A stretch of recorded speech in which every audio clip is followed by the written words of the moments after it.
जिसके घर में कमाने वाले 2-4 हैं, पैसा तो आ रहा है पर घर में टिक नहीं रहा, डॉक्टर में, पुलिस में, एक्सीडेंट आदि में, कहीं गलत जगह पर व्यसन में अगर पैसा जा रहा है, जुए में, मांसाहार, मदिरा पान, या कहीं आया पैसा आने में कमी नहीं, आ रहा है पर टिक नहीं रहा, रुक नहीं रहा, कोई मांगने आ गया, दे दिया, फिर वहां से अपने पास नहीं आ रहा, अपन कह रहे हैं भैया हमारा पैसा लौटा दो, नहीं आ रहा। तो महाराज शिव महापुराण की कथा कहती है, एकादशी के दिन गंगा के जल में मात्र 7 बेलपत्री डालकर जो नंदीश्वर भगवान अर्थात जो शंकर जी के शिवलिंग के सामने नंदी होता है, उस नंदी के चरण पर गंगा का जल चढ़ाकर बेलपत्री शिव पर समर्पित कर देता है, उसके घर में रुपया रुकना चालू हो जाता है, फिर वो गलत जगह पर नहीं जाता, गलत स्थान पर वो धन जाएगा ही नहीं। बेटा अगर व्यसन में पड़ा हुआ है, मदिरा पान में पड़ा हुआ है, मांसाहार में, जुए आदि में जा रहा है, तुम्हें लग रहा है कि मेरा बेटा गलत मार्ग पर जा रहा है, ये मित्र दोस्ती गलत हो रही है, वो सही जगह पर रह जाए। कई लोग इसको धन के लिए भी करते हैं, संपदा के लिए अर्थात जिसका व्यापार नहीं चलता, जिसके घर में पैसा नहीं आता, या नौकरी नहीं लग रही, या सर्विस नहीं लग रही, आप अप्लाई कर रहे हो, जगह जगह जाकर इंटरव्यू भी दे रहे हो और पैसा नहीं आ, तो उसके लिए भी प्रयास किया जाता है। पर उसके लिए यहाँ पर जो धन के लिए करते हैं, उसके लिए विष्णुपदी के लिए करते हैं। मतलब जैसे गंगा के जल में तुलसी के 11 पत्ते डाले जाते हैं। कितने पत्ते डालते हैं?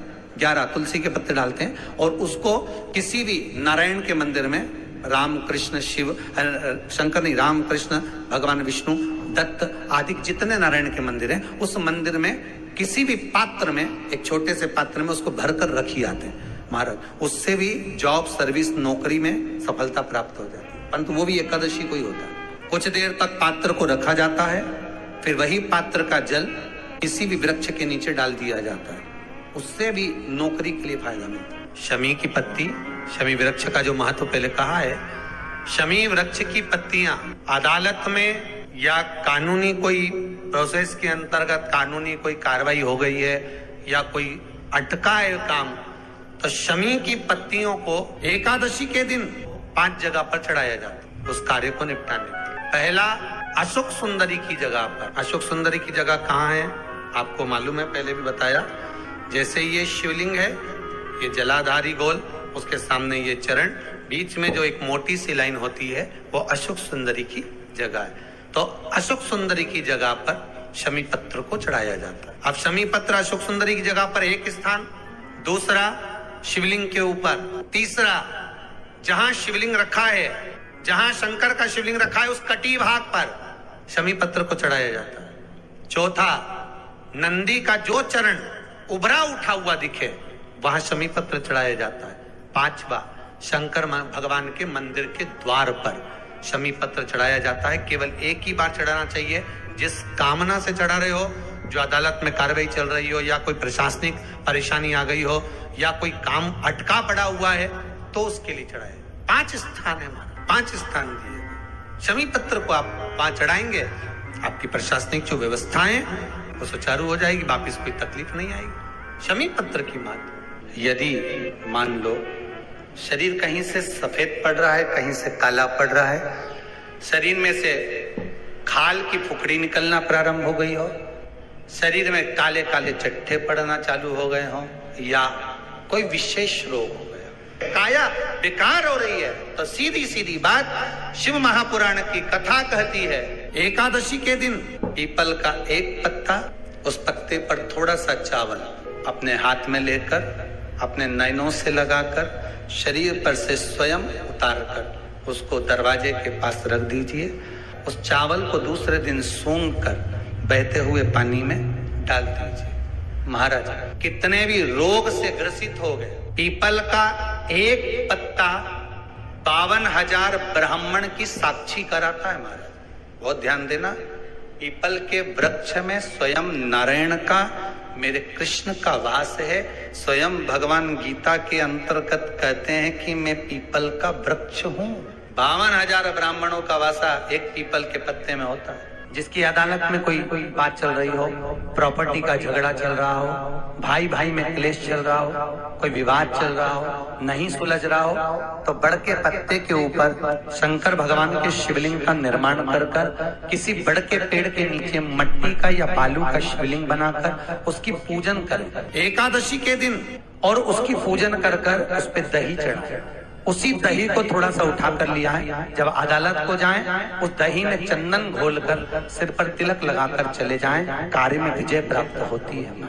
यही चंदन और दही बच्चे जब एग्जाम में बैठते हैं, छोटे छोटे बच्चे, कई माताएं कहती हैं हमारे बच्चों का पढ़ने में मन नहीं लगता, या कोई एग्जाम में बैठ रहे हैं, अच्छे नंबर नहीं आ रहे हैं, तो बटकेश्वर महादेव का पूजन कर कर चढ़े हुए दही में चंदन मिलाकर बच्चा जब एग्जाम देने के लिए जाए तो उसी चंदन का तिलक लगाकर उसको भेज दीजिए, थोड़ी बिंदी लगाकर तिलक लगाकर भेज दीजिए, बच्चा अच्छे नंबर से पास हो जाता है। महाराज बटकेश्वर महादेव का इतना अपना, जिनके घुटने बदलने के लिए डॉक्टर बोल देते हैं कि घुटने बदलाएंगे या नीचे नहीं बैठ सकते, बड़ के पेड़ के नीचे 7 बड़ के पत्ते रखें, 7 बड़ के पत्ते रखकर उस पे 7 शिवलिंग का निर्माण करें। 7 शिवलिंग का निर्माण कर कर शंकर जी की आराधना करें और शिव की पूजन करें। श्री शिवाय नमस्तुभ्यम मंत्र बोले, श्री शिवाय नमस्तुभ्यम मंत्र का जाप कर कर शंकर भगवान का अभिषेक करें। उस अभिषेक के जल को थोड़ा सा एकत्रित कर लें और उस जल को रख लें, फिर इसके अंदर रखकर 7 दिन तक लगातार उस जल का पान करें। अगर थोड़ा सा अभिषेक का घी बच जाए उसको घुटने पर मलना प्रारंभ करें। मात्र 7 दिन के अंदर घुटनों की दशाएं बदल जाती हैं। जो 7 शिवलिंग बनाए हैं उनको जल में विसर्जन कर दें। श्री शिवाय नमस्तुभ्यम का स्मरण नित्य करें। कौन सा मंत्र है? जैसे भागवती का मूल मंत्र है ओम नमो भगवते वासुदेवाय, उसी तरह शिव महापुराण का मूल मंत्र है श्री शिवाय नमस्तुभ्यम। आपको पहले भी कथा में कहा, एकादशी के दिन सारे देवताओं के मंदिरों में जाकर दर्शन का प्रमाण है।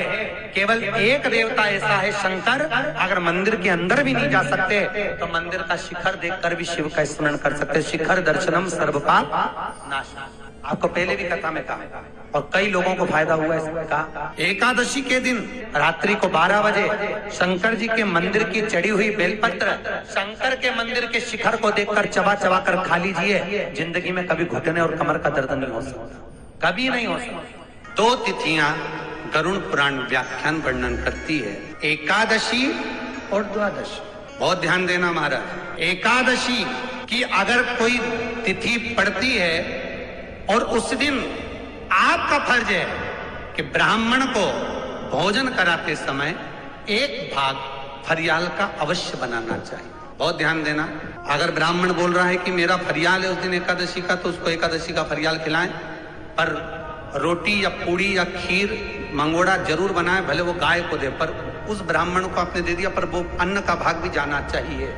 एकादशी और द्वादशी ये 2 तिथियां ऐसी होती हैं, ये 2 तिथि के अंतर्गत अगर बहू किसी का निमित्तार्थ अगर मान लो ससुर कहीं निकाल रही है तो भी उसके मायके पक्ष को भी वो भाग बट जाता है। अगर द्वादशी का कुछ निकाल रही है तो भले बहू को अपने मायके का नहीं निकालना है, पर वो अगर ससुराल का भी निकाल रही है, द्वादशी तिथि का भी अगर कुछ निकाल रही है तो वो अपने मायके का अपने आप कट जाएगा। उसको बोलने की जरूरत नहीं है कि मैं अपने पिताजी को दे रही हूँ कि अपने काका जी, कुछ मत बोलो, तुम तो तुम्हारे ससुर का दादा का जिसका निकालना है उसका निकालो, पर तो उसका अपने आप कटकर वो नाना पक्ष में पहुंच जाता, वो उसके मायके पक्ष में पहुंच जाता। एकादशी और द्वादशी गरुड़ पुराण में ये तिथि क्यों ली गई?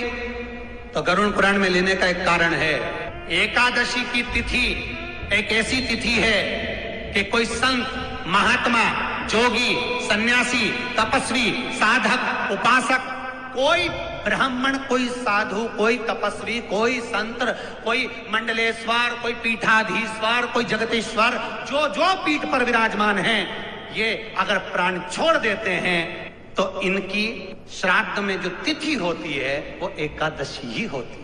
इनकी जो श्राद्ध होती है वो किसी तिथि पर नहीं हो सकती, ना एकम, ना दूज, ना तीन, ना कोई।